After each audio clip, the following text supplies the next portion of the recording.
धीरे धीरे तुम मेरे लिए ऑक्सीजन में तब्दील हो गई। जैसे कोई बीज बदल जाता है एक दिन फूल की शक्ल में, और बीज को भी नहीं मालूम होता है वह फूल में बदल गया। फूल को भी नहीं मालूम होता है वह कभी बीज था। कोई कैसे करेगा यकीन, हाड़ मांस का पुतला कैसे बदल सकता है ऑक्सीजन में। पर तुम हवा बनकर आई थी मेरे लिए। तुम्हें मालूम नहीं था कि तुम किसी के लिए ऑक्सीजन बन गई हो इन दिनों।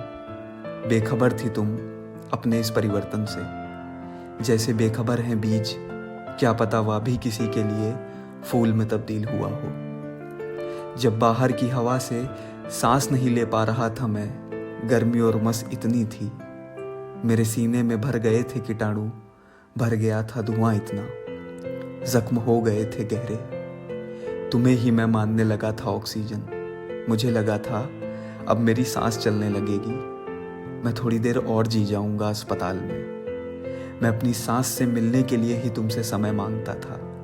तुम तो मेरे लिए अदृश्य थी, हवा जो ठहरी बैठी रहती थी पास मेरे।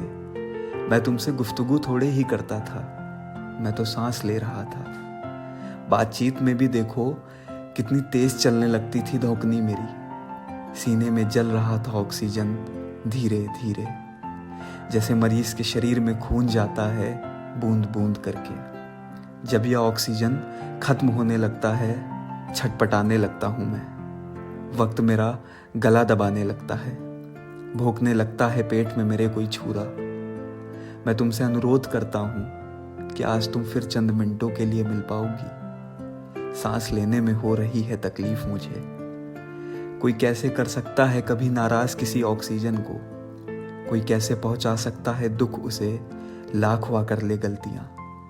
जो आदमी किसी के लिए ऑक्सीजन बनकर आए, थोड़ी देर के लिए ही सही, उसका उपकार कैसे भूला जा सकता है। जीवन में कभी भी 100 खून माफ हैं इस ऑक्सीजन के, भले ही वह बन जाए मेरे जीवन में एक दिन कार्बन डाइऑक्साइड।